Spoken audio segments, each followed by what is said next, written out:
Hello,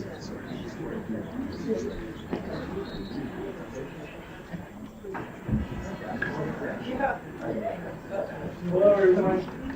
This is Jimmy Vega. He's the new director of Leon Rubenhold. He'd like to welcome you. All right, good afternoon, folks. On behalf of the Baroque Literary Arts Center, I'd like to welcome you all to the Wanda Coleman Theater and to a classic Saturday matinee presented by Voice in the Well. Let's give it up for Eric Vollmer. My name is Jimmy Vega. I'm the associate director of this place. Thank you. I'd like to start by acknowledging the Baroque's presence on the traditional, ancestral, and unceded territory of the Tonga peoples. We acknowledge the wrong done to these peoples through settler colonialism, genocidal practices, and the violent disposition of their land. As an arts organization, we are committed to uplifting indigenous communities, their stories, and cultures. So, for those who don't know, the Baroque is Los Angeles' oldest literary arts center, located here in Venice, California, in the old Venice City Hall building.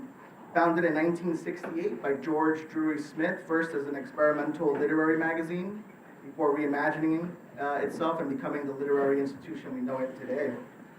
We are based out of the original Venice City Hall, as I just mentioned, and support writers and help cultivate new writing through our extensive program of writing workshops, readings, and performances. We do offer a number of workshops online via Zoom, such as our free weekly Monday night fiction workshop facilitated by Raquel Baker, and our historic Wednesday night poetry workshop currently facilitated by Jose Hernandez Diaz. Similarly, we offer several paid in-person and intensive workshops throughout the year, with more slated throughout the rest of the year. We just had one in the other room in the bookstore, and that one's wrapping up now.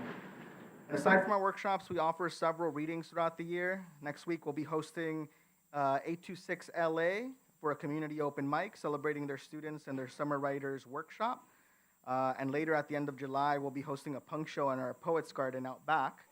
So please do come back for all of that and more.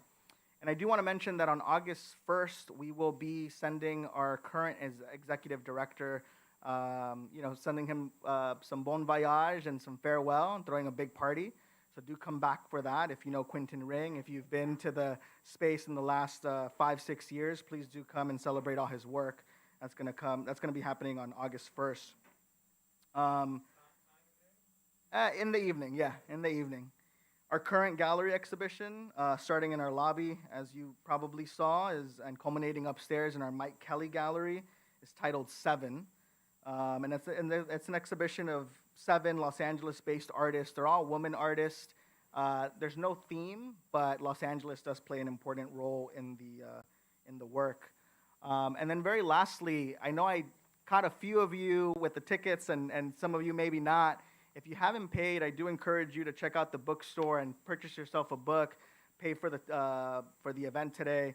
As you know, the arts are under threat right now. We did get our NEA yanked. So we are no longer able to host our Southern California Poetry Festival this year.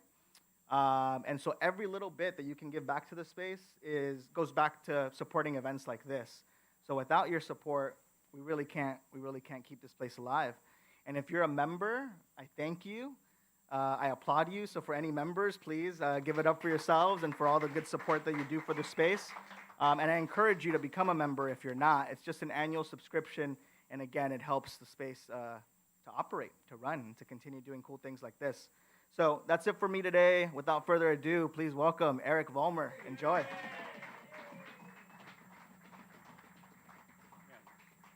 Thank you, Jimmy. And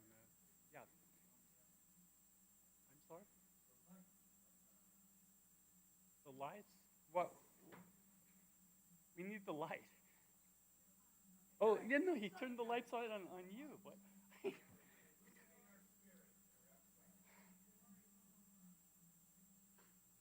Yes. Welcome, everyone.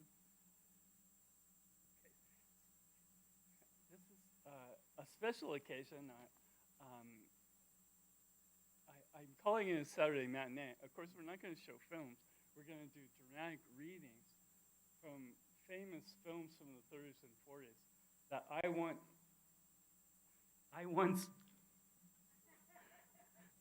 I once saw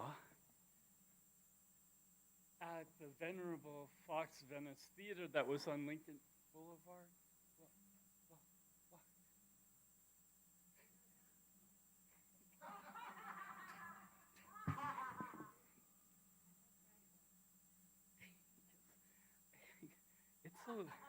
It's so lovely having all of you here.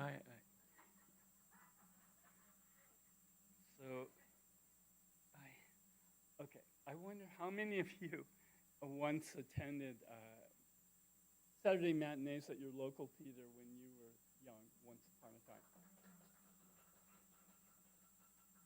Very good.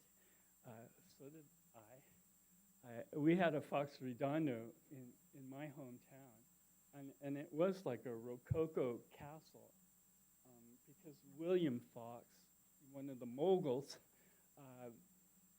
he wanted the everyday person to have a royal experience because back in the 20s, back in the 1920s, movies were considered lowbrow entertainment. And the highbrow people went to the opera and the ballet and the symphony, and they were in regal places. So William Fox decided to build his theaters like a castle. And he would have ushers with flashlights and all the accoutrements so that, and murals and that, which made the Fox Venice a really lovely experience. When we came around, we were the first TV generation. And Hollywood, they didn't really know how to make films for us. And so they didn't know how to show them anymore. So they kind of gifted over the Fox Venice to a group of former students, film students from UCLA and USC, which was great because they knew the history of film. And they would show every night a different film, sometimes two of them. And it's one of those things where you don't know what you've lost till it's gone, because looking back on it, it was so remarkable. Not just that the great films, and there were 99 cents, but at that time, you had to come to a theater to see these films. It was before VHS cassettes. And so when they showed Fellini films or Truffaut films or Orson Welles films, or the people from all over Los Angeles that were fans of theirs came to the theater to see that film. And so they weren't throwing popcorn or anything, but you could feel this presence of this intention. And on top of that, they showed these films from the 30s, which seemed, in 1970s, it seemed exotic, and how could that happen to this country? And our filmmakers, like Warren Beatty, he made Bonnie and Clyde, and Jane Fonda made What Colors? They shoot horses, don't they? About the dance halls that they had on the piers where they would dance people to death for people's entertainment. And we thought, well, that'll never happen here. But we still enjoy these films. But now when I hear them differently and distinctly, and I want these writers back. So today, to celebrate all that, and this is an experiment, you are seeing the raw footage, so to speak, of a show. This are people that are just, some have never met one another, coming together for the first time to celebrate the work, but also you see art in its formative stages. And so just blame me for anything that goes wrong. But because I've had these wonderful actors, and Dalia Vosylius and friends are here. And so without further ado, I'd like to introduce my friend and storyteller Frank Strasser, who was also there at the Fox Venice and is going to share his memories and tell you what it was like growing up Hollywood adjacent. And here's Frank Strasser.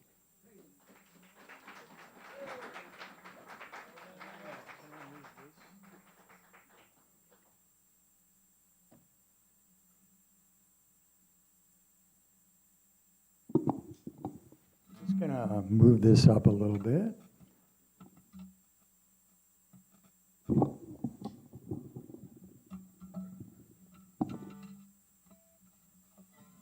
All right, thanks, Eric. Thanks to all you shining stars for showing up here today. And thanks to my friend Leon Rubenhold. I just realized if you move your head, you're not heard on the microphone. So, all right.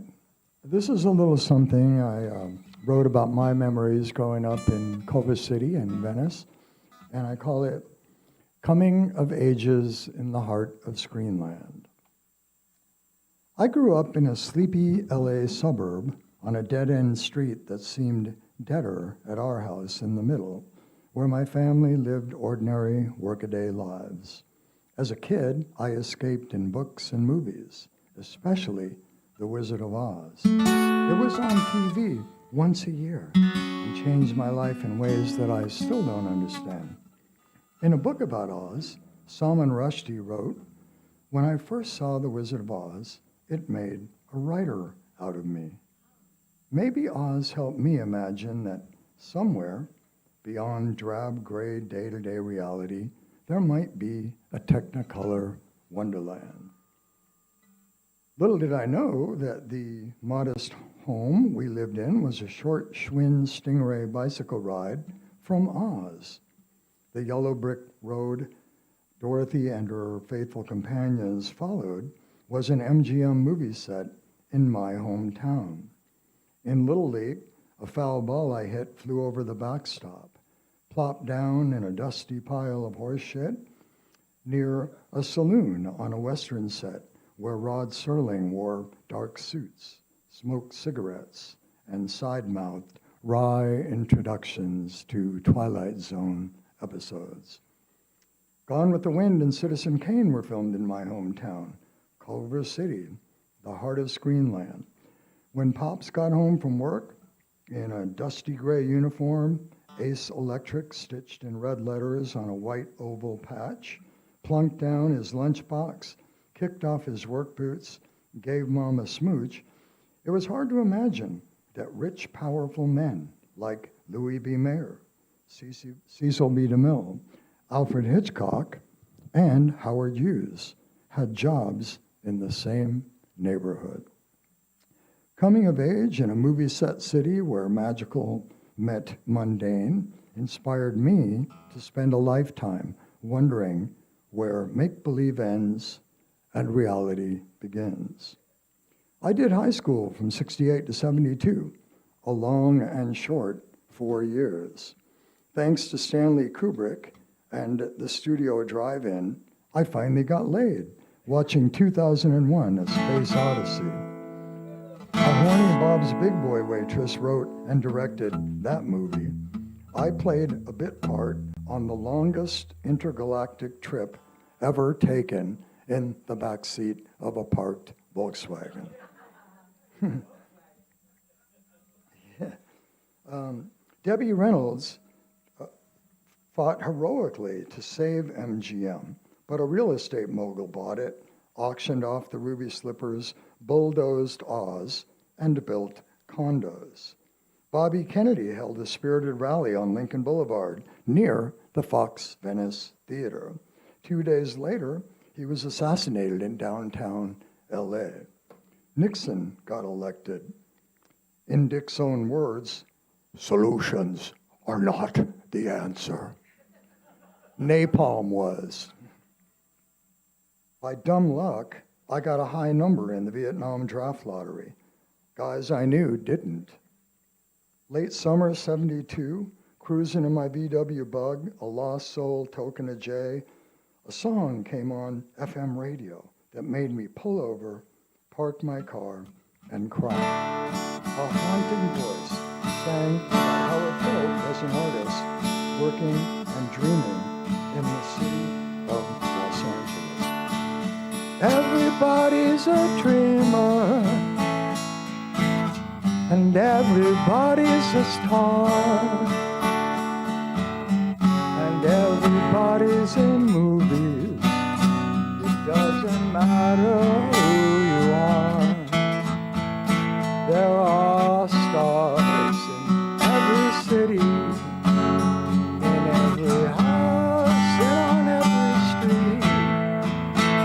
And if you walk down Hollywood Boulevard, their names are written in concrete. Don't step on Greta Garbo as you walk down the boulevard. She looks so weak and fragile. That's why she tried to be so hard. But they turned her into a princess, and they set her on a throne. So she turned her back on stardom because she wanted to be alone. You can see all the stars as you walk down Hollywood Boulevard. Some that you recognize, some that you've all even heard of.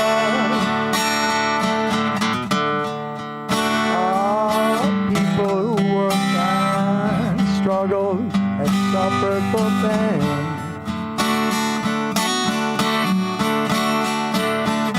Some who succeeded and some who suffered in vain.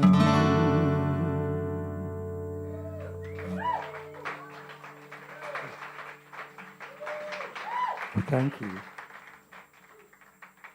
Despite a torrid romance with recreational drugs, I got a literature degree from Loyola Marymount University when I was 21. A white punk on dope who read too much, Mom said, or ought to be a union electrician like him, Dad said. I owed B of A $1 million. I got fleeced for a sheepskin.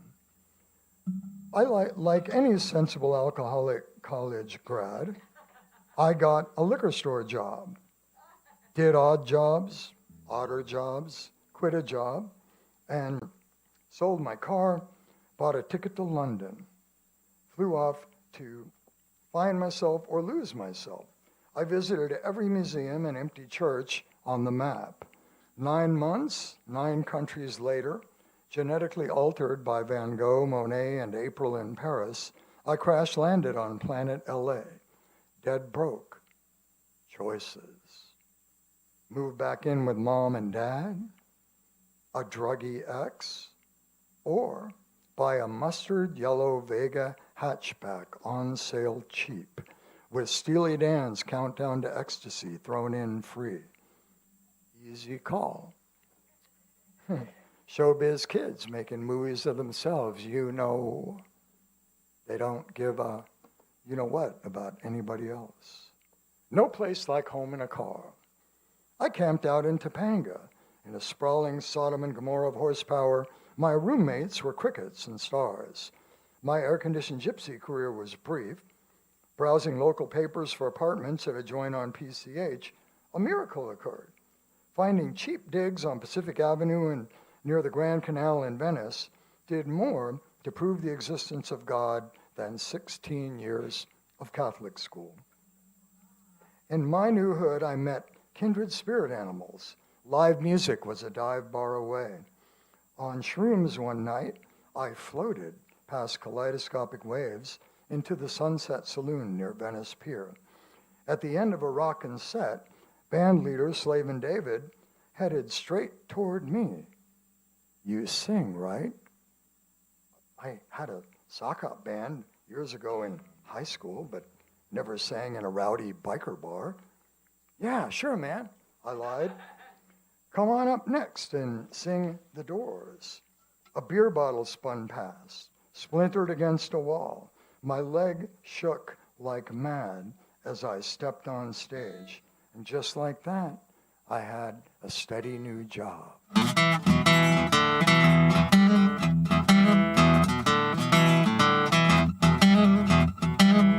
Love me 2 times, baby. Love me twice today. Yeah, love me 2 times, girl. 'Cause I'm going away. Love me 2 times, baby. Yeah, once for tomorrow, once just for today. Love me 2 times. I'm going away.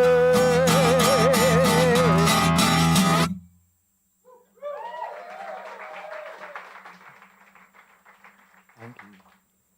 On sleepless nights, I'd stroll to the end of Venice Pier, on the far west edge of an America I was in search of. Serenaded by foghorns, crashing waves, I felt like the only soul awake in a city of millions. For company on lonely nights, I'd head up the boardwalk to the Meatless Marathon Mess Hall, a 24-hour vegetarian joint. In the wee hours, it was hipster palooza.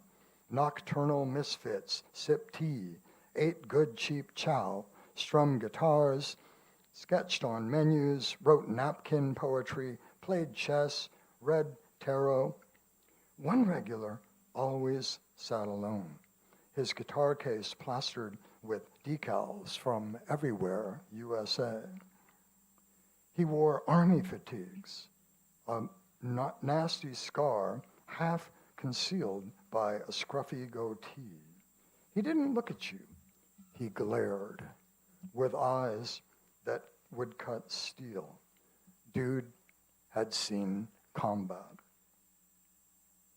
Only when he played and sang any one of a gazillion tunes he knew did his sweet inner nature revealed in the gentle soul. It was a miracle he knew all the words of the longest song I remember from the 60s.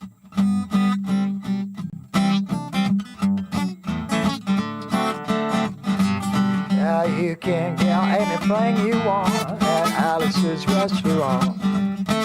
Yeah, they got this building down in Los Angeles on Wilshire Boulevard where you walk in, you get injected, inspected, detected, infected, neglected, and selected. I went on down to get my physical examination one day, and I got good and drunk the night before, so I looked and felt my best when I went in that morning, because I wanted to look like a all-American kid from Los Angeles, California, man. I was hung down, brung down, hung up, and all kinds of mean, nasty, ugly things, and they gave me a piece of paper and said, "Kid, see the psychiatrist." And I went up there, I said, "Shrink, I want to kill. I want to kill. I want to kill." And the sergeant came over to me, pinned a medal on my chest, and sent me down the hall and said, "You're our boy." I did 40 years in Venice, as Raymond Chandler wrote. It seemed like a nice neighborhood to have bad habits in. Nostalgia may be among my nastiest habits. I grew up in pre-freeway, pre-shopping mall LA, so there's a hell of a lot to miss. As George Sanders once clipped, nostalgia is, hey, remember the other mall that used to be there?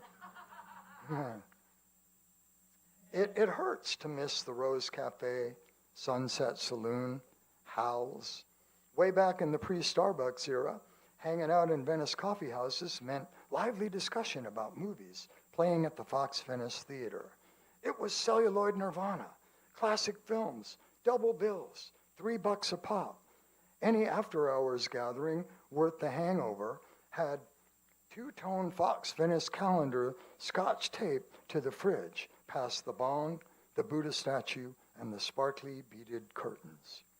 Date nights meant double bills at the Fox Venice, late night eats at Shay J, flirting, falling in love, fighting over darkly beautiful films like Chinatown. I loved the ending. She hated it. Forget it, Frank. It's Chinatown. Along with thousands of incredibly wonderful films, the Fox Venice did concerts. I missed Tom Waits and Oingo Boingo, but saw Patti Smith. She and her full band tore up the Hollywood Palladium the night before. The Fox show was Patti's solo, reading poetry with lines like this: "Never let go of that fiery sadness called desire." A motto to live by. As a vocalist, Patti had me at Jesus died for somebody's sins, but not mine. In rolling green hills above my childhood home in Culver City sits Holy Cross Cemetery. My mother, father, and sister Chris all rest in peace there. Recently, I visited Mom, Pops, and Sis to pay my undying respects, sit in silence and reminisce about days gone by. Mom was a Rosie the Riveter who left Omaha for LA by train in 1942, $100 and everything else she owned in a suitcase. Dad left Pittsburgh to serve in the Navy in World War II. After the war, they met bowling in Culver City, rode the red car to Venice Beach, and danced to Lawrence Welk and his Champagne Orchestra at the Aragon Ballroom on Lick Pier in Venice Beach. Boy met girl, boy lost girl. Briefly, they kissed, made up, got hitched, raised 4 kids, only one of which turned out to be much trouble. Me. While this might sound like a B-movie plot, it's the story of my life, coming of ages in the heart of Screenland. I strolled around the beautifully landscaped cemetery grounds where my folks rest peacefully near the Tin Man Jack Haley and the Scarecrow Ray Bolger. Gazing at the gorgeous panoramic view of LA below, I thought, yep, there's no place like home. Driving back to work, I passed the Fox Venice Theater and sang along to Ray Davies' hauntingly beautiful song, Celluloid Heroes.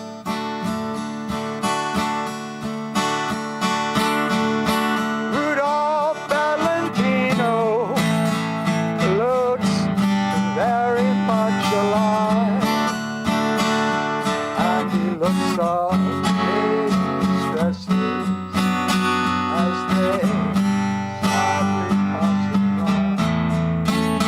A boy stepping on Bela Lugosi, 'cause he's liable to turn and bite.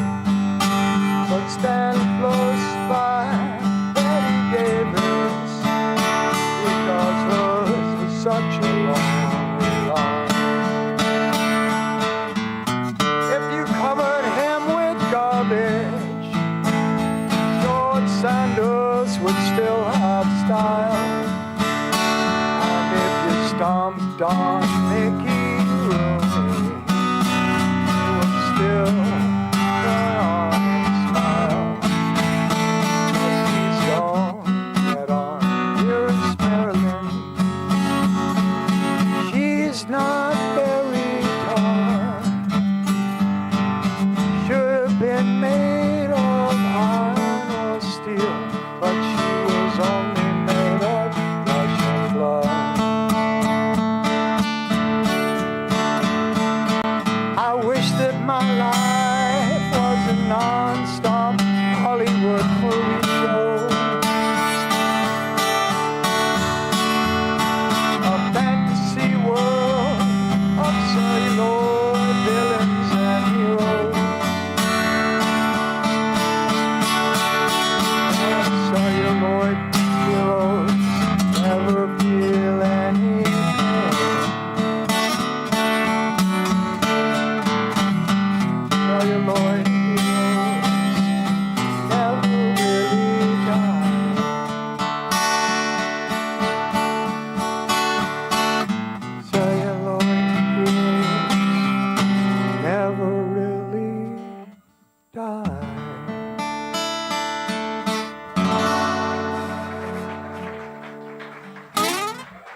Yes,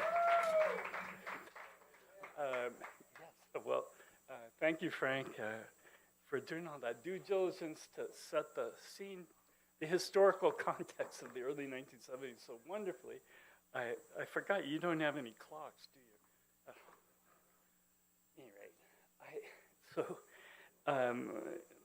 Yeah, thinking about that song by Ray Davies, that did just exemplified our kind of cynicism for Hollywood. But I want you to forget all that, because now you're going to see why Hollywood could be so magnificent. Beginning with two scenes from Sullivan's Travels, written and directed by the fantastic Preston Sturges.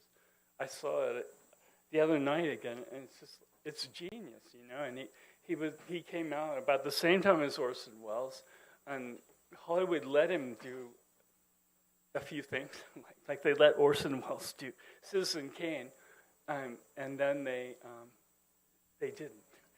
But magically, Sullivan's Travels, American satire, a successful director wants to do a series of films, and he hits the road. And here to present that is Judd Angel and all of his crew, Ginger Otoole, the indispensable Tuba Heatherton, the inimitable James Tripp. Here you are, opening scene, Sullivan's Travels.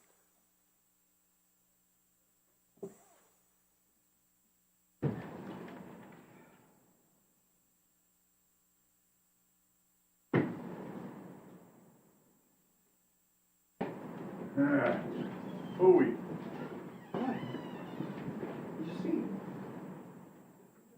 You see the symbolism of it. The capital and labor, they destroy each other.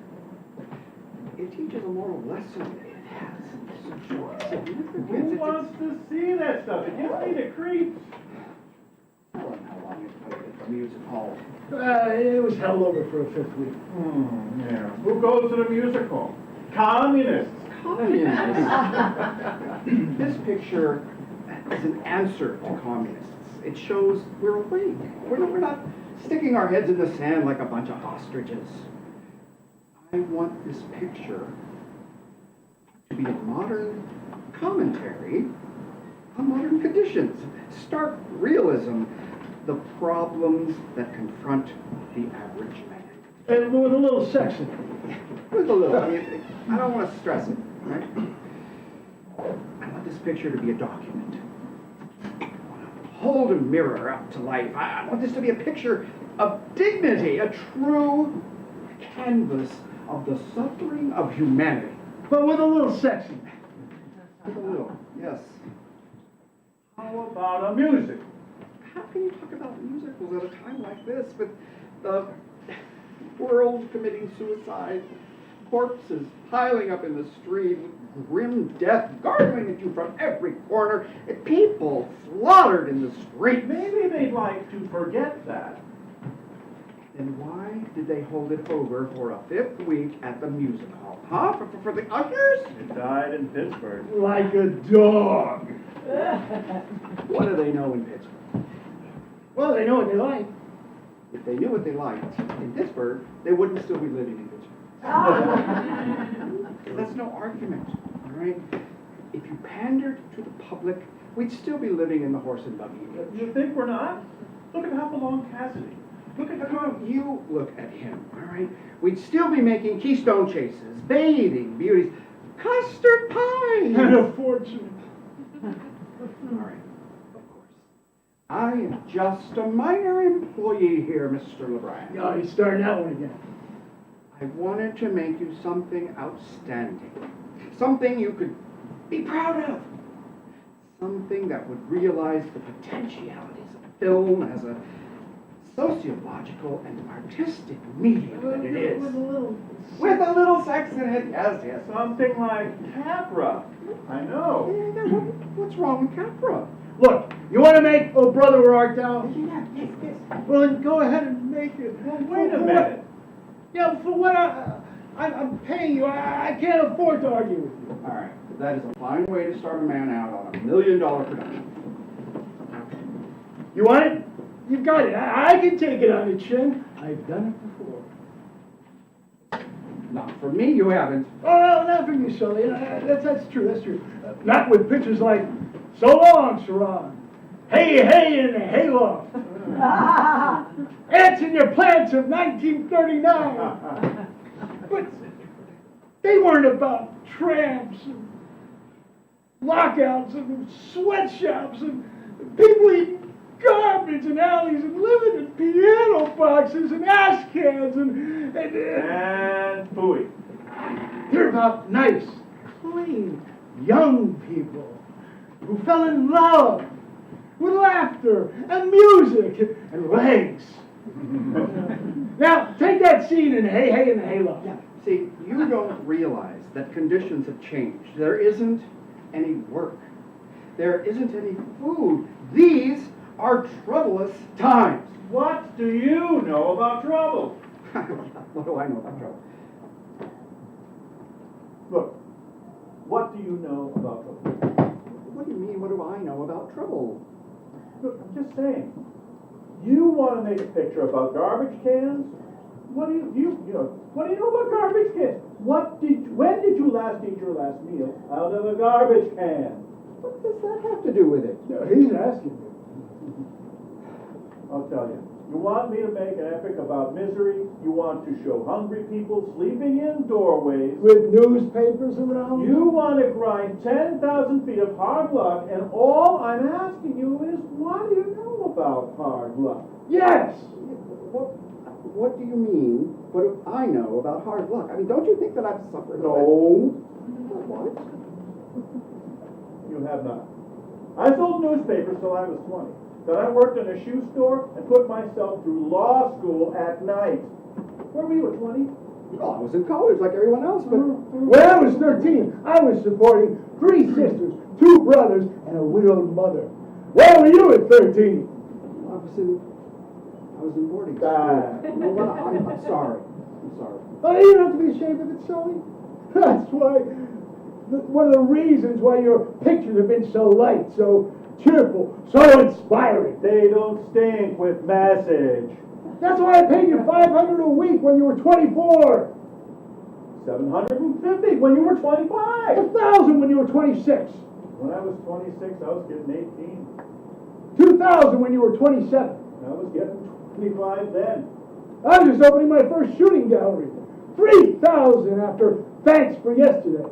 4,000 after Ants in Your Plans. The message I'm getting here is that you are trying to tell me that I don't know what trouble is. Yes, in a nice way, Sully. You know what?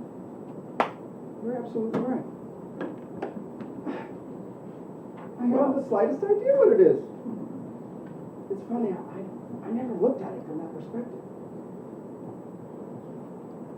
From that angle. Yeah, well, people always like when they don't know anything about it.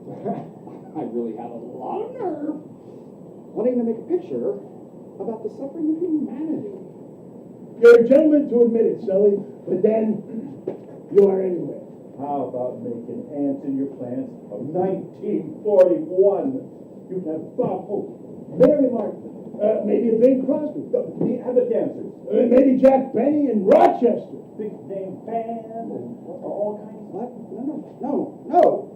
I want to make Oh Brother, Where Art Thou? But you know what? You know what I'm going to do first?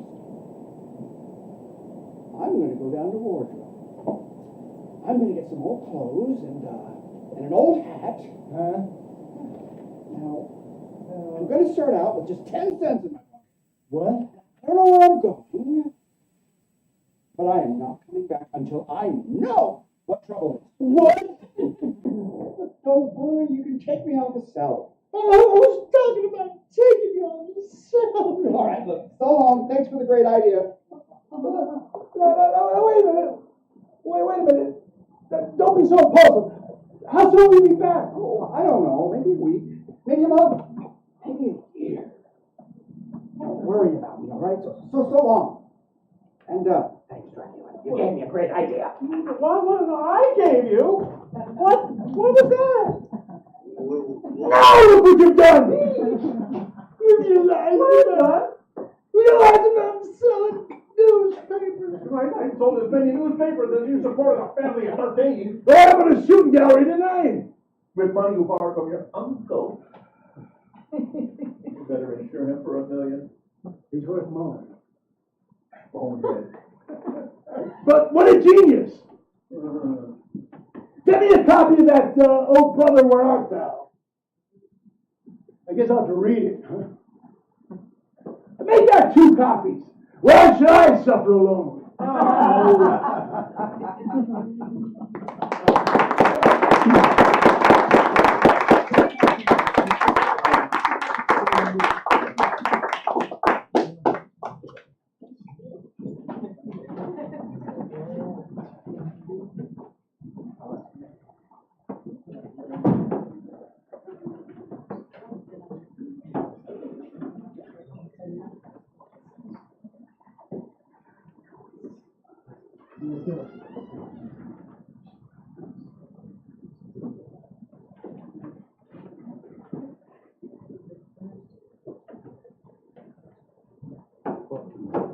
They'll be back, I hope.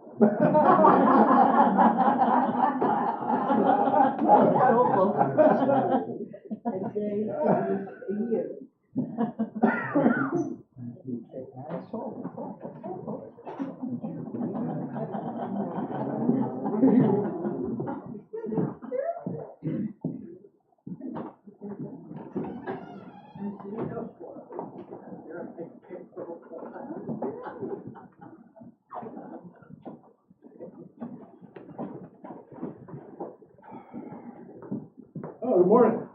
Good morning. Could you have a coffee? And, I don't know, maybe donut, if that's enough for it. You want a plain or powdered sugar? Any kind, or, some rolls? I don't care. Sugar? Yeah, any kind. Some rolls, maybe, it doesn't matter to me. Yes, sir.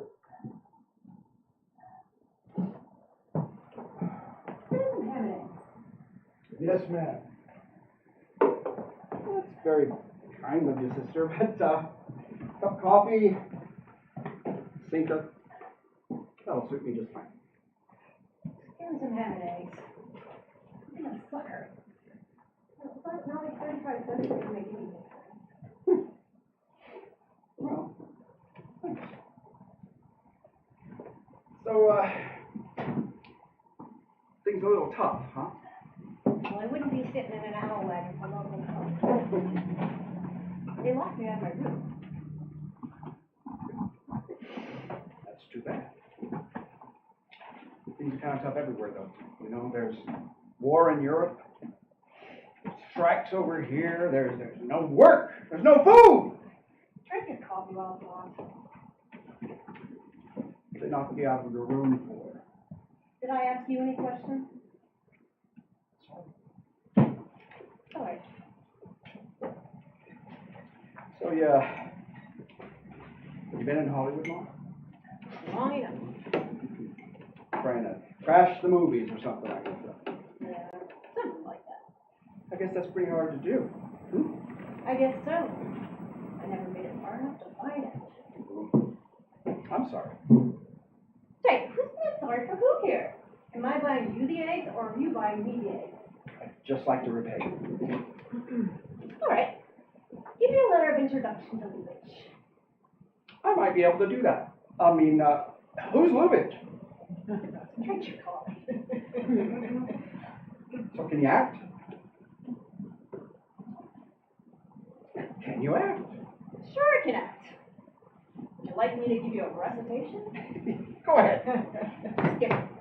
My next act is an impersonation of a young lady going home on the bed. In that outfit? Well, that's grown up. What? I was just asking, you know, don't you have a car? No. Why? Do you? Well, no, but, Well, then don't get ritzy. You know, and let me tell you some other things that I haven't got. I haven't got a yacht, or a pearl necklace, or a fur coat, or a country seat, or even a river seat. And I think it's a girdle too.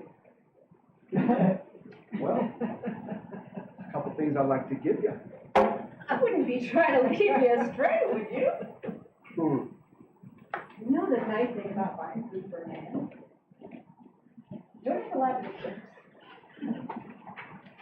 Just think, if you were some big shot, like casting director, I'd be staring into your breaker, saying, yes, Mr. Smearcase. No, Mr. Smearcase. Oh, not really, Mr. Smearcase. Oh, Mr. Smearcase, that's what I mean. Give Mr. Smearcase another cup of coffee. Make it two. Here's the pie.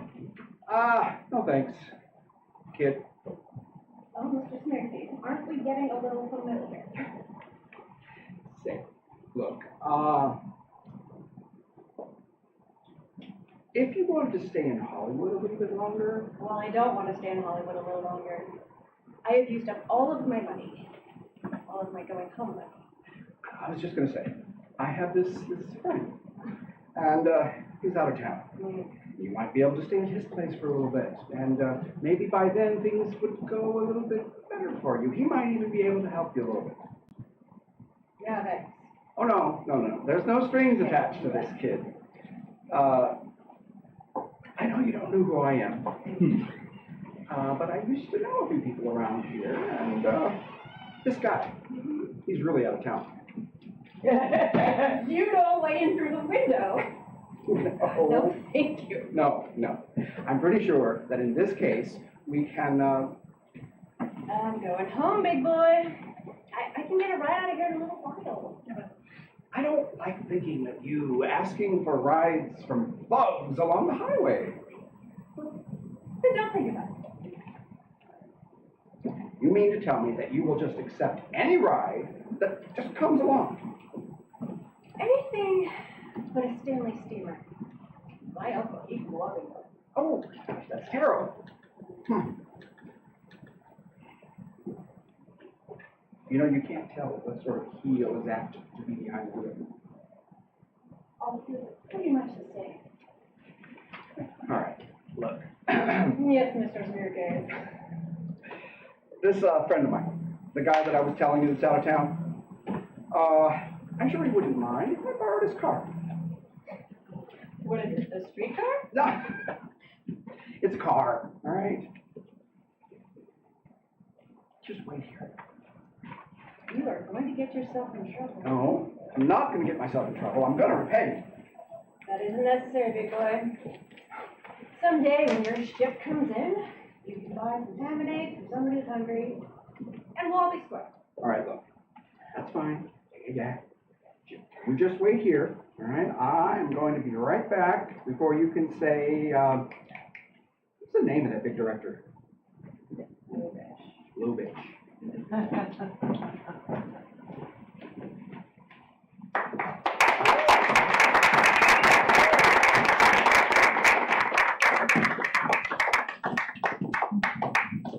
Thanks. That was Judd Angel, Ginger Otoole, James Tripp, and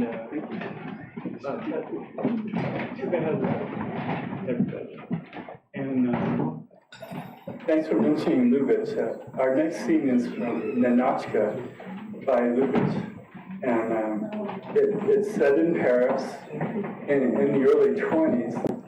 And a Soviet envoy has come to Paris to try to get back some royal jewels. And little does she know, she bumps into this Lothario.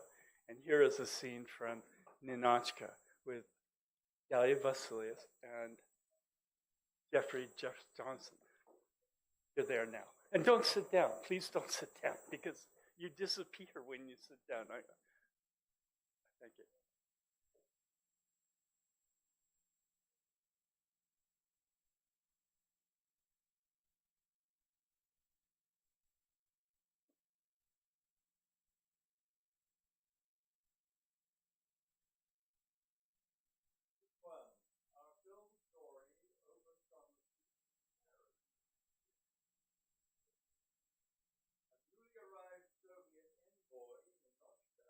is holding a tour guide map before her as she tries to navigate her way through town in the early evening. A charming count living in exile, Leon, happens by. You, please. Me? Yes. Could you give me some information? Gladly. How long do we have to wait here? Well, until the policeman whistles again. At what intervals does he whistle? What? How many minutes between the first and second whistle? You know, it's funny, I never gave that a thought before. Have you never been in this kind of situation? Have I? Do you know, when I come to think about it, it's staggering. If I add it all up, I must have spent years waiting for signals. Imagine.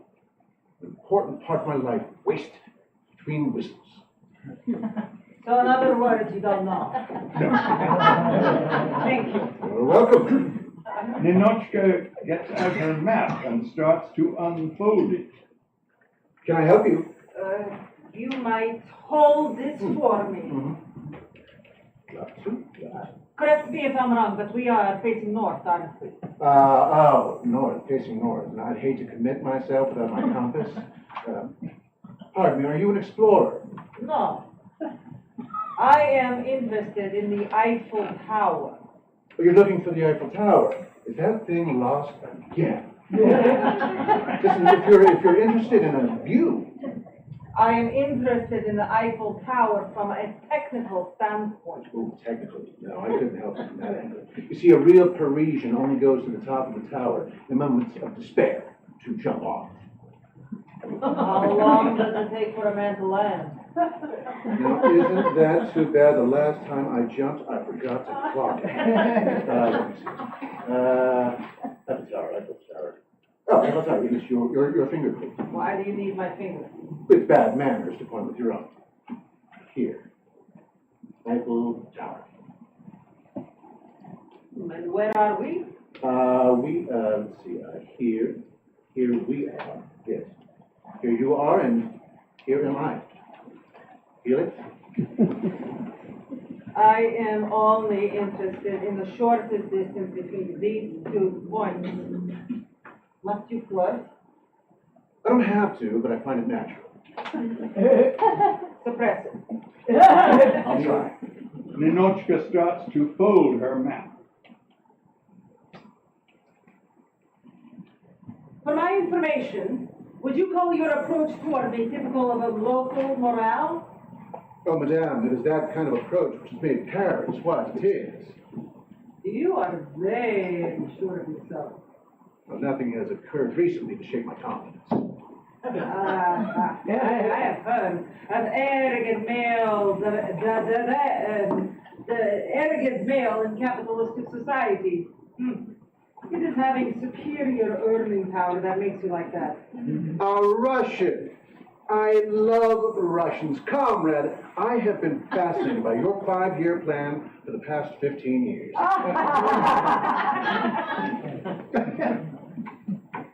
Your type will soon be extinct. Scene 2. Entrance, ground floor, Eiffel Tower. Ninochka has walked the entire way.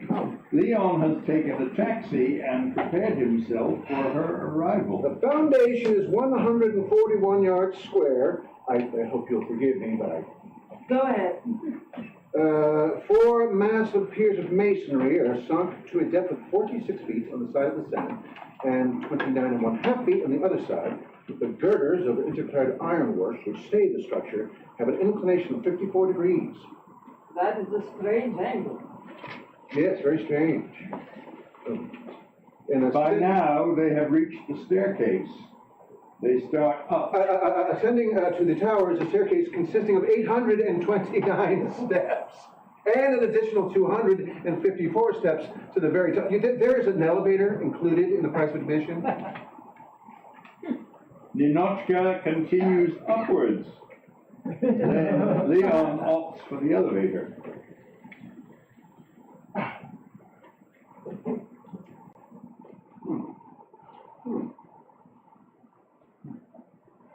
There's Ninochka, standing at the balustrade overlooking Paris.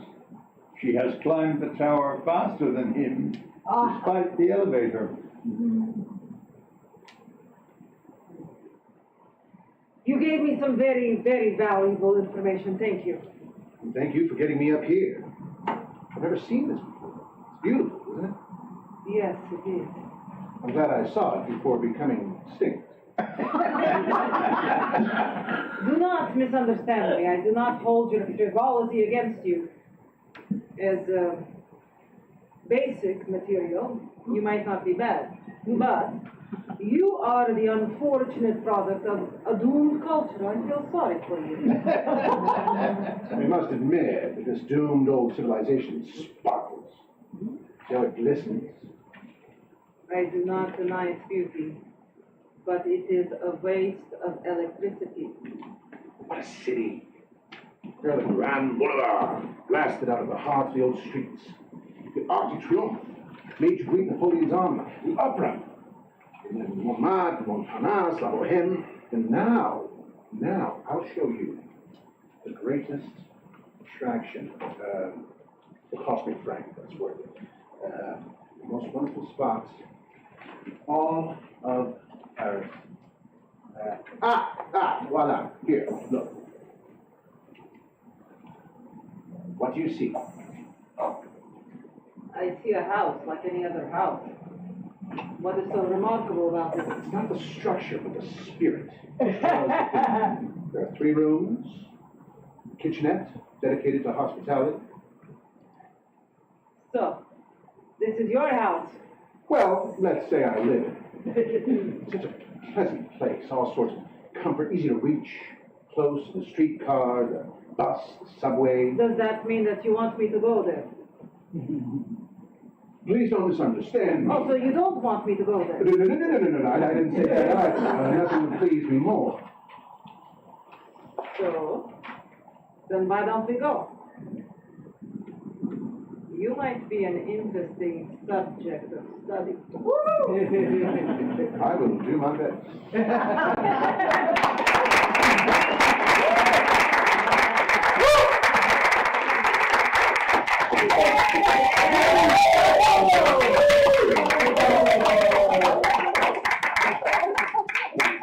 Nicely done, Dalia Vosylius and Jeffrey Johnson. And it's a part that Greta Garbo made famous in a film where she laughs for the first time. And it's amazing how she laughs. I highly recommend it. And now for your entertainment, we have Cathrine Allison and Tuba Heatherton to give you a scene from the Marx Brothers, A Night at the Opera.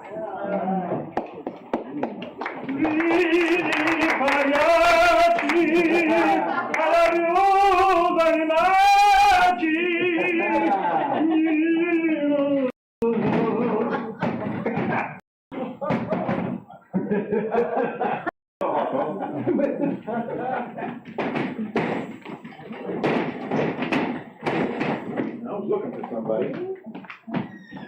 I'm looking for something too.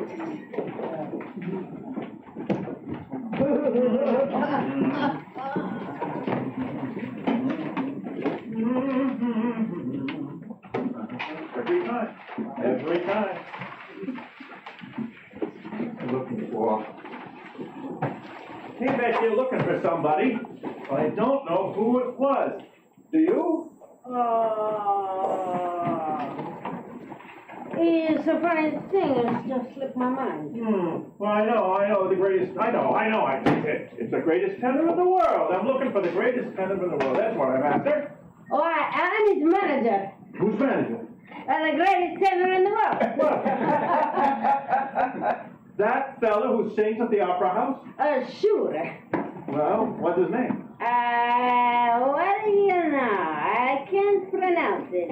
What do you want to do? Well, I just wanted him to sign up for the New York Opera Company. You know, America is waiting to hear him sing. Well, you can sing loud, but not that loud. Well, I think I can get America to meet him halfway. Could he sell tomorrow? You pay him enough money, you could sell yesterday. How much you pay him? Well, I don't know. Let's see, $1,000 a night. I can give him $10 a night. $10.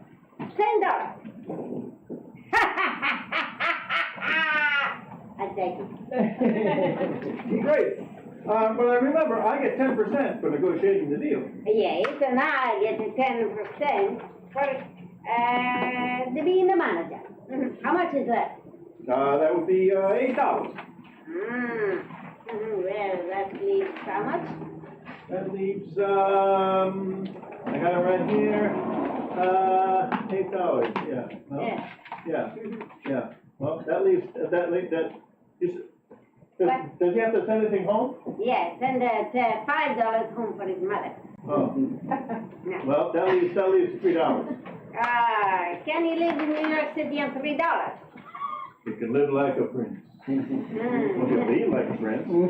But, however, if you take out $3, you know he'll have to pay an income tax. Oh, it's income tax. Then, you know, there's a federal tax, state tax, city tax, street tax, and sewer tax. How much that come to? Well, if he doesn't sing too much, he could break even. All right, we take it. Good. So we got this contract here. Yeah. This, that's what I'm saying. All right. Just put your name at the top, and you sign at the bottom. There's no need to read it because it's a duplicate. Yeah, it's a duplicate. I say the duplicates. Sure, it's a duplicate. Do you know what duplicates are? Sure, there's 5 kids up in Canada. Duplicates. Yes. Well, 5 kids in Canada. I wouldn't know about that. I haven't been in Canada in years. Me neither. Go ahead, read it. Go ahead.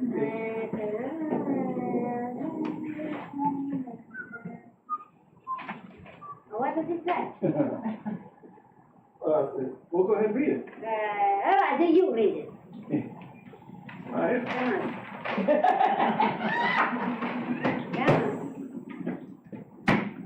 All right, I'll read it. Can you hear? I haven't heard anything yet. Did you say anything? Well, I haven't said anything worth hearing. Well, that's why I didn't hear anything. That's why I didn't say anything. Can you read? I can read, but I can't see it. But it seems to be in focus here. If my arms were a little longer, I could read it. You don't have a baboon in your pocket, do you? Okay. Oh, wait. Okay, I've got it. Okay, now pay particular attention to this first section because it's most important. Okay. It says, the party of the first part shall be known in this contract as the party of the first part. How do you like that? What do you need, No. No? It's not good. No. Well, what's the matter with it? I don't know. Let's hear it together. It says, the party of the first part shall be known in this contract as the party of the first part. Sounds a little better. Well, it grows on you. Would you like to hear it once more? Just the first part. You mean party of the first part? No, that's the first part of the party of the first part. All right. It says, the first part of the party of the first part shall be known in this contract as the first part of the party of the first part shall be known in this contract. Look. What? Why should we quarrel over a thing like this? You know? We'll take it right out. Yeah, it's too long anyway. Yeah. All right. Very good. Right out. Now.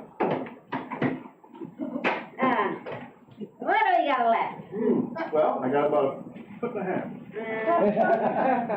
Now it says, party of the second part shall be known in this contract as the party of the second part. Well, I don't know about that. Now what's the matter?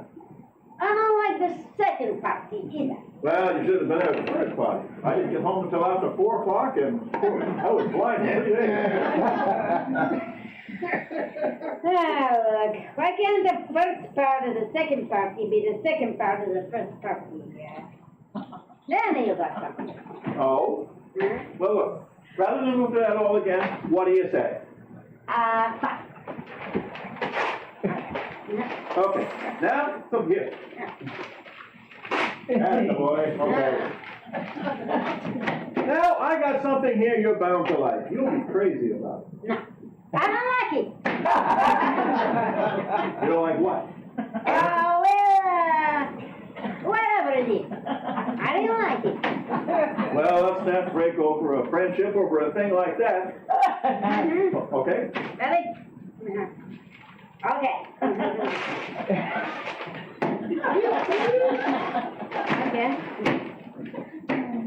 Now, the next part, I don't think you're gonna like.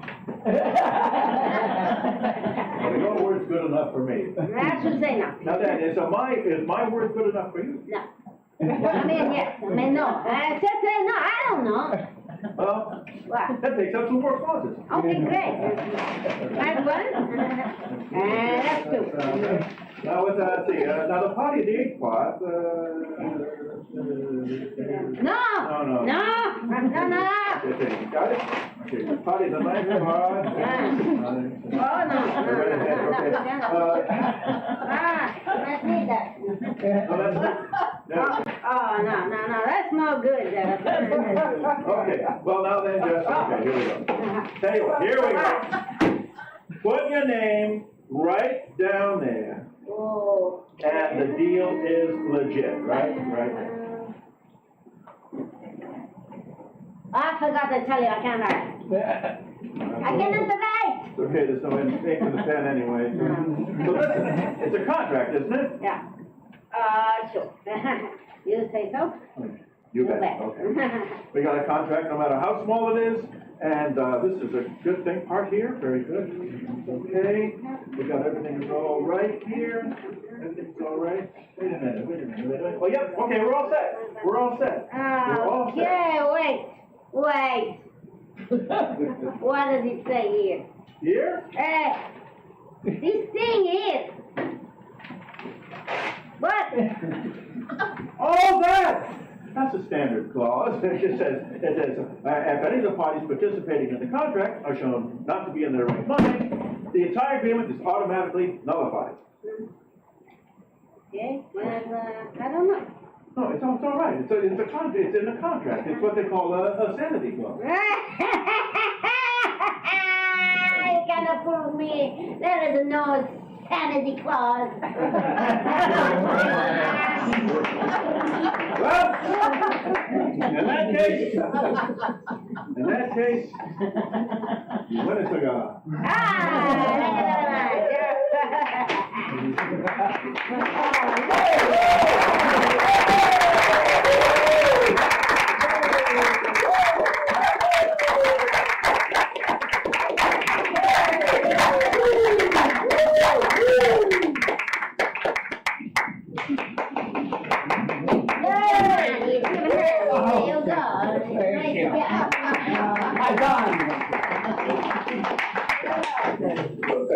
Cathrine Allison and Tuba Heatherton. It's really wonderful.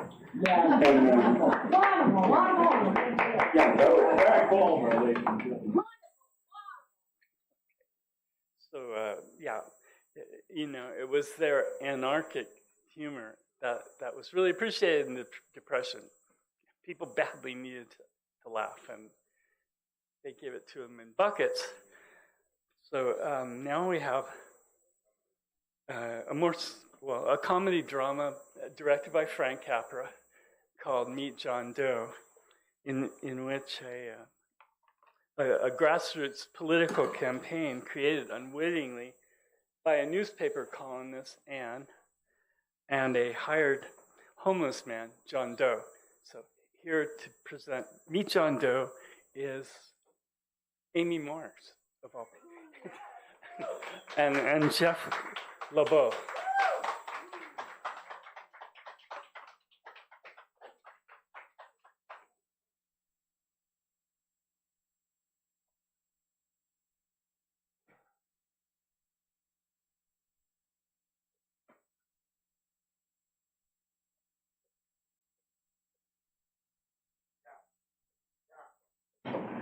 Holy smokes, Commissioner. You've had 24 hours.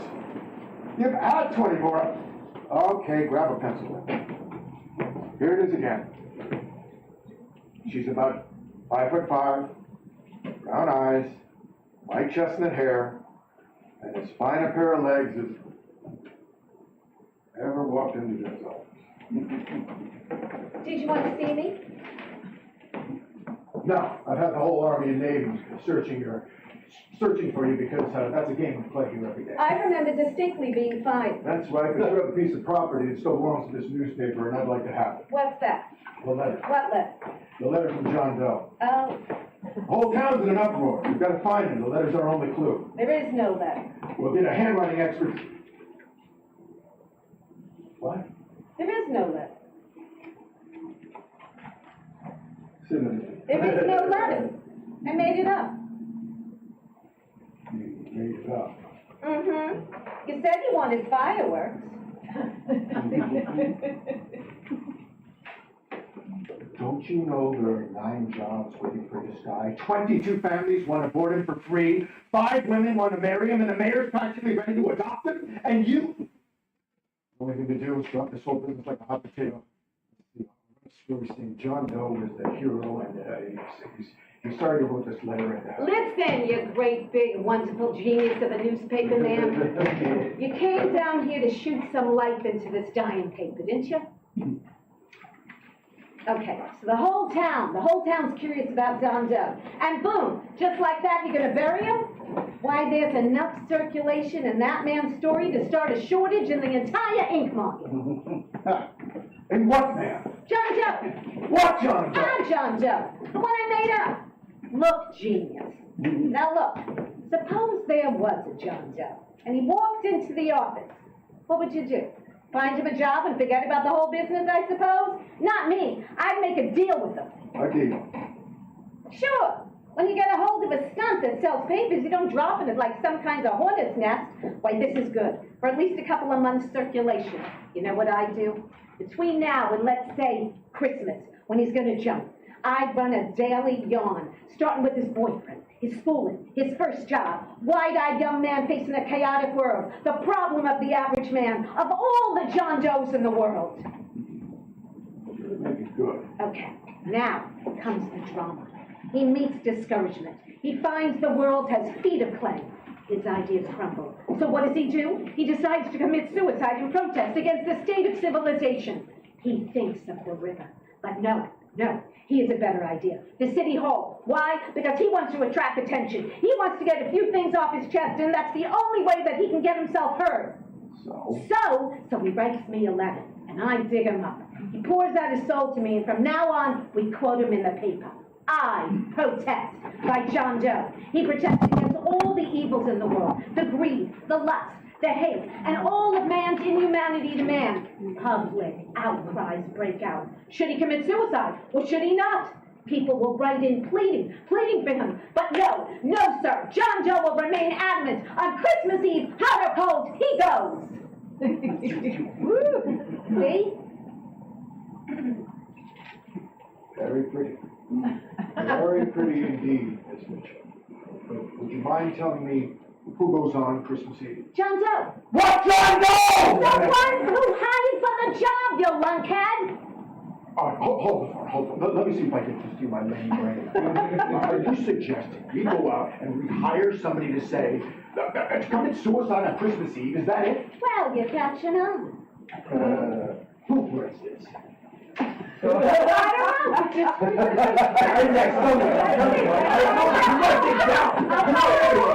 Wait a second, you're catching on. We'll go back a little bit. Okay. Anybody. Yes, anybody. Do me a favor, all right, will you? Yeah. Just go on and get married and get out of here and have babies instead of your business. Okay, you're supposed to be a smart guy. If it was raining $100 bills, you'd be out looking for a dime you lost someplace. Holy smokes, I'm wasting my time here with this God. Listen to this mad woman here. Look, Chief, look what the Chronicle is running on John Doe. They say it's all fake.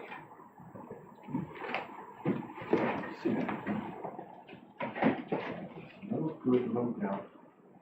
John Doe's story amateur journalism. phoning us a $3 bill.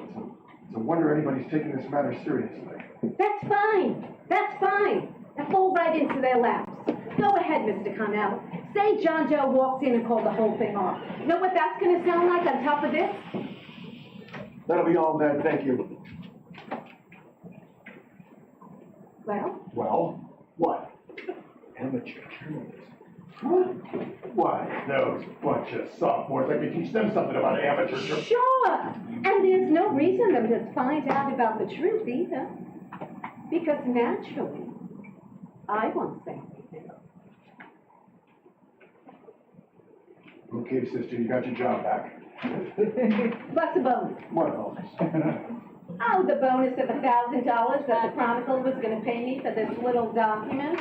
You'll find it says, I, Ann Mitchell, hereby certify that the John Doe letter was created by me. Wait, all right. Sorry. So you think this is worth $1,000, huh? Oh, the Chronicle would consider that dirt cheap. I said everything, including the gun. Sister, you got yourself.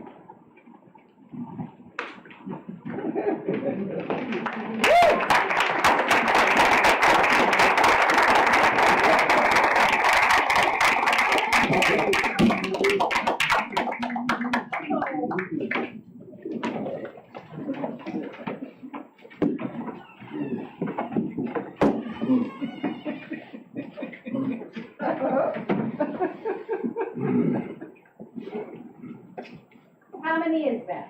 6? Pretty hungry, weren't you? Say, all this, John Doe business is batty, if you ask me. Well, nobody asked you. Trying to improve the world by jumping off buildings. You couldn't improve the world if the building jumped on you. Don't mind the colonel, he hates people. Well, he likes you well enough to stick around. Oh, that's because we both we played Julia keys.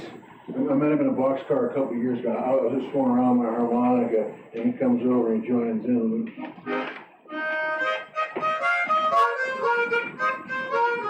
Yeah, you know, haven't been able to shake him since. All right, here's the man himself. No. You can't take pictures of him, not like that, eating a sandwich or with a beer.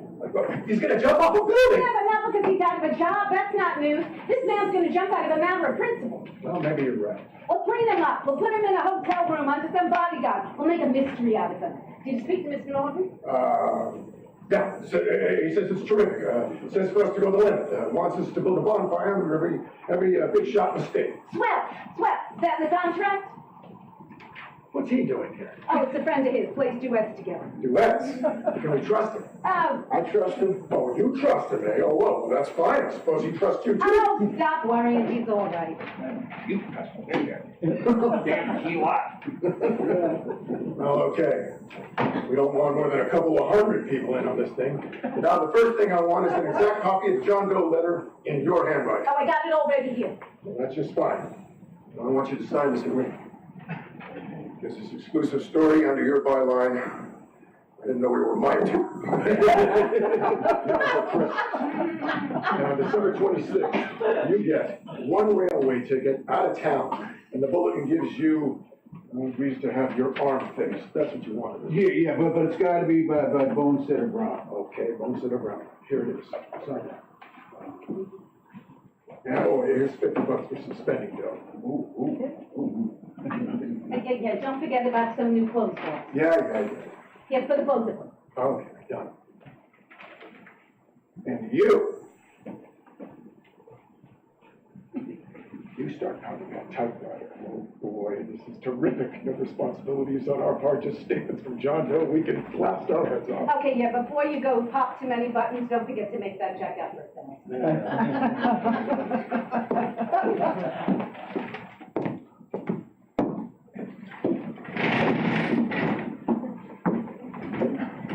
Oh, wow. It's pretty nifty, huh?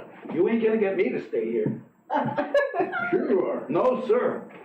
That spot under the bridge where we slept last night's good enough for me.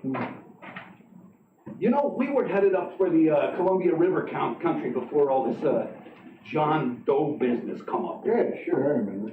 So you're just Coming up that elevator, my mind did. Oh, wrong, John. I tell you, it's no good. You're gonna get used to a lot of stuff that's gonna wreck you.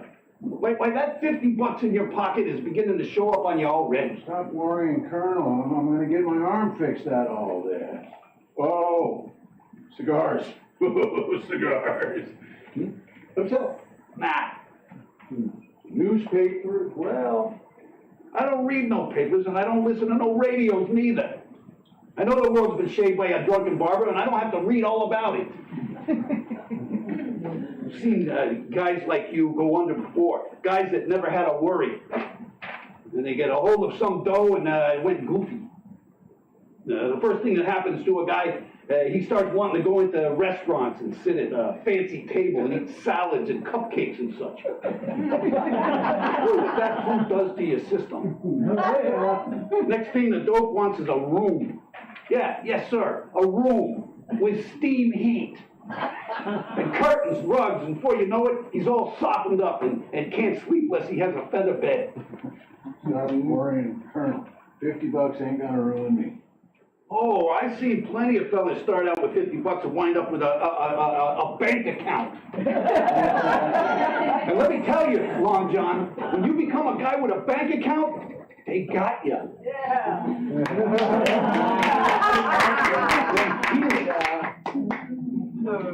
Hey, there's the City Hall Tower I'm supposed to jump off.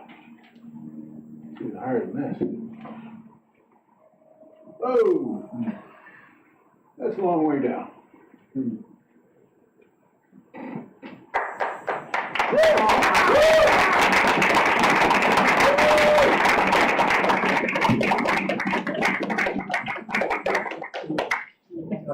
Exceeding expectations. Wow. Yeah.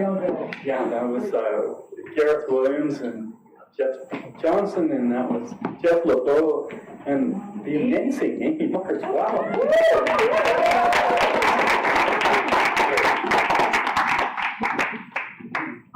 This is a mere dramatic reading, but made into a full production. Thank you. Yeah, and I hope you can see the kind of imagination, the alternative vision that artists were giving in a really difficult time. We need more of that right now. Great choices. All right, well, to close the show then, this is Christina Linhardt, our chanteuse. This is two songs from Cabaret, which came out in 1972, and told the story of Christopher Isherwood, who was in Berlin in the 20s and saw the shift into the terrible 30s under Hitler. And I had a chance to meet Christopher Isherwood at the Fox Venice in 1978. We were in the lobby. There was a 5-hour film called Parsifal, and they had an intermission. I was standing behind these two gentlemen, and they were, talking in German, which so many of the people there were doing.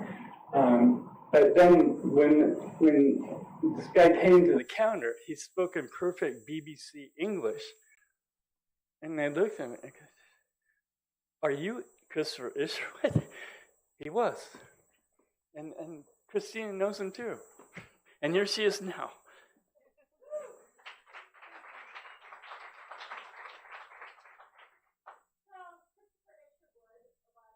Emigres. My father did a lot of work with the emigres and knew Isherwood. And it reminds me of how there was a famous story at the farmer's market where all the screenplay writers and crew would come to have lunch, and they were all emigres from Europe, having to flee Nazi Europe. And somebody was speaking in Hungarian, and somebody turned to him and said, "You're in Hollywood now, speak German." And we so many people who fled. But so Cabaret, you've probably all seen the movie Cabaret. It is based on his autobiographical book Goodbye Berlin.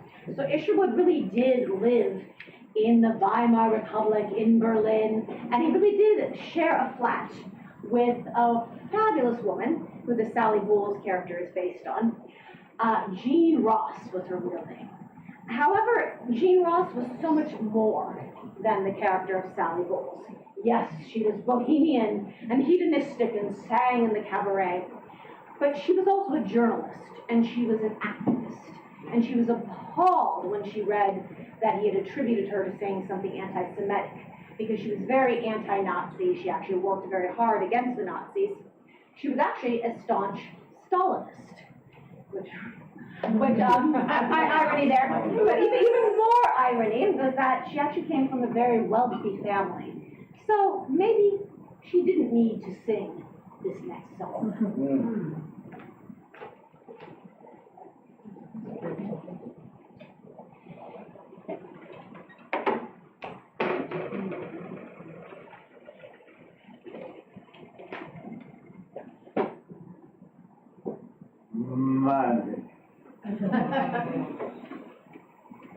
Money. Money makes the world go round, the world go round, the world go round. Money makes the world go round, it makes the world go round. Oh, mark a yen, a buck and a pound, mark a yen, a buck and a pound. It's all that makes the world go round, that clinking, clanking sound that makes the world go round. Money, money, money, money, money, money, money, money, money, money, money. If you happen to be rich and you feel like a nice entertainment you can take for a gay escapade, and you happen to be rich and alone and you feel like some companion like ding-a-ling for the maid. If you happen to be rich, you can buy a lover and your moan and you grow quite a lot. You can take it on the chin, go like cab, and begin to recover on your 14-carat yacht. What? Money makes the world go round, the world go round, the world go round. Money makes the world go round, that we can be sure. I'll be money, money, money, money, money, money, money, money, money, money, money, money, money, money, money, money, money, money. When you haven't any coal in the stove and you freeze in the winter and your coat's on the wind at your face. When you haven't any shoes on your feet and your coat's in his hair and you look 30 pounds on your waist. When you go to get a word of advice from the fat little pattern, he will tell you to love evermore. But when hunger comes at the window. At the window? Who's there? Hunger. Oh, hunger! See how long I Out the door. Money makes the world go round, the world go round, the world go round. Money makes the world go round. That clinking, clanking sound. Money, money, money, money, money, money, money, money, money, money, Lincoln, buck a pound, the clinking, clanking, clanking sound. All that makes the world go round, that makes the world go round.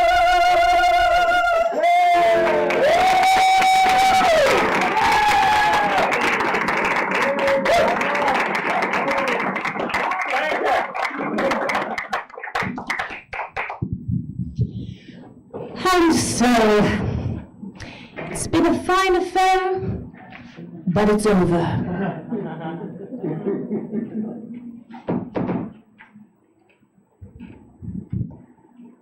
Music, maestro.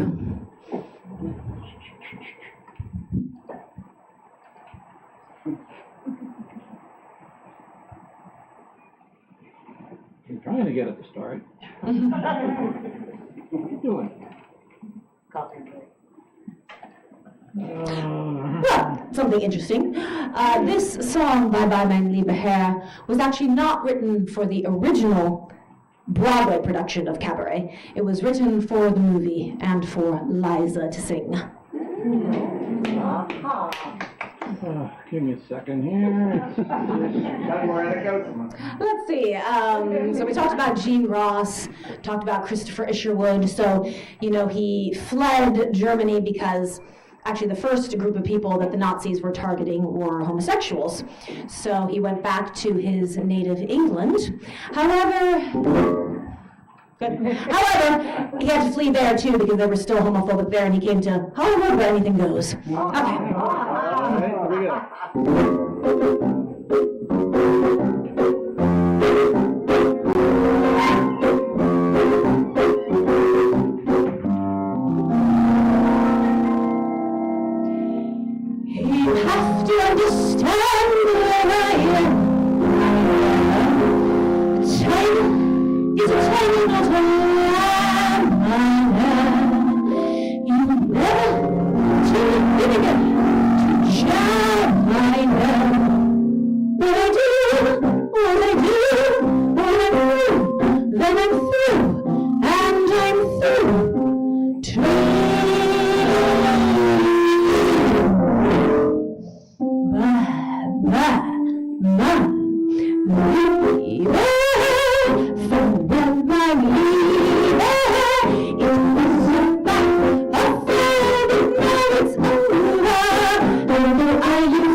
not only up and down, but side to side, mine Herr. I couldn't ever cross it if I tried, mine Herr. But I do, but I can, inch by inch, step by step, mile by mile, man by man, by man, Liebe, farewell, man, Liebe. It was a fine affair, but now it's over. And though I used to care, I need the open air. You're better off without me, mein Herr. Bye bye, mein Liebe Herr. Auf Wiedersehen, mein Herr. Es war sehr gut, mein Herr, und vorbei. Du kennst mich wohl, mein Herr. Ach, lieber wohl, mein Herr. Du sollst mich nie mehr sehen, mein Herr. Bye bye, mein lieber Herr. Farewell, mein lieber Herr. It was a fine affair, but now it's over. And though I used to care, I need the open air. You're better off without me. You'll get on without me, mein Herr.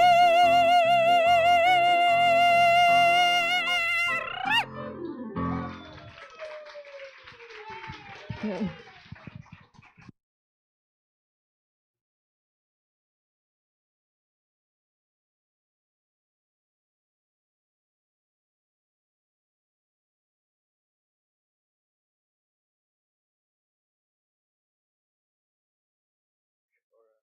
Janis Joplin or Scheherazade.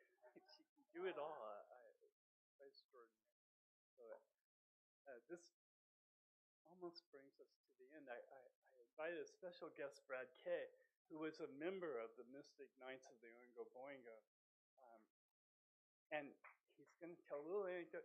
And I want to say, he and Susie Williams are going to do a fantastic show next Saturday here. They're lit musical. But here is Brad Kay being nimble. Well, anything that I could say after all that, Christina, you're wonderful. I'm telling you. I was supposed to play the piano, you know, but it is anticlimactic, I would say. But yes, I was there at the Fox Venice Theater in 1974. And it was 74. I had met the Oingo Boingo in 73 when they played at the Hollywood Palladium. And they were the first people I ever saw or ever met who were into early jazz. They played like Black and Tan Fantasy and Cab Calloway, Minnie the Moocher, and stuff like that, you know. And I was deeply into that music, but I didn't know a soul who was involved in that music until I met Oingo Boingo. And I met them at the Hollywood Palladium. And and then I lost the phone number, you know, and I didn't find these people. So, yeah. And then like 6 months later in 74, middle of 74, I heard they were coming to the Fox Venice Theater. So I made a beeline to the Fox Venice, and there they were. And it is exactly as you described, Eric. It was a lovely place. It was a real, it was a fine relic of the 1930s and 40s, you know, with beautiful murals on the walls and stuff. And Oingo Boingo put on a hell of a great show. They really did. They did the entire Chedrania business and the whole caveman and the dinosaur and the it was just a wonderful evening. And so that's where I met Danny Elfman and Sam Phipps and Peppy Schneiderman and all the rest of them. And that was it. That was the beginning of our beautiful association that lasted about 2 years. You know, from that came the Majestic Dance Orchestra, in which I recruited the entire horn section of the Oingo Boingo, and so we became this. They were not, for a while, they were not only the Oingo Boingo, but they were also this great jazz band called the Majestic Dance Orchestra. And we had some wonderful gigs together, fantastic times. And I wish I could tell you more. But that's about it. I just became friends with all of them, and we all sailed off into the sunset, which is what I'm going to do right now. Thank you.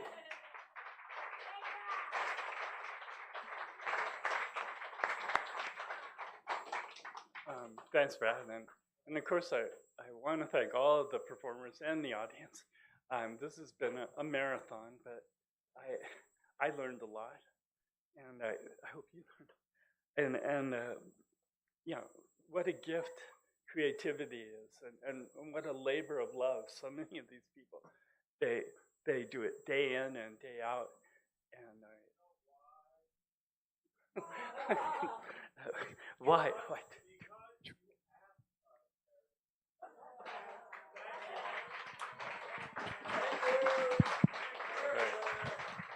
Well,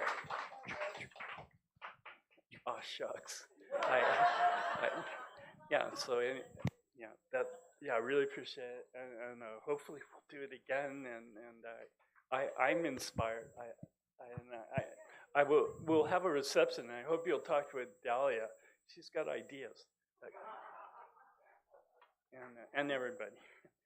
And so I guess we'll be. Well, I want to say October. We'll reconvene for the next in our series of classic Hollywood. Yeah. And please come next Saturday and see Susie, and Brad and company. It's always delightful. And so with that, Frank Strasser, Cathrine Allison, Christina Linhardt, James Tripp, Judd Angel, Rory Johnson, Leon Rubenhold, Gareth Williams, Dalia Vosylius, Jeff Lebeau, Amy Mars. Thank you. And Judd, could you pass the hat? There were a few people that came in late. It would be helpful if you have any more to give, please give. And with that, okay, no more. Yeah, parties in the back. Thank you all.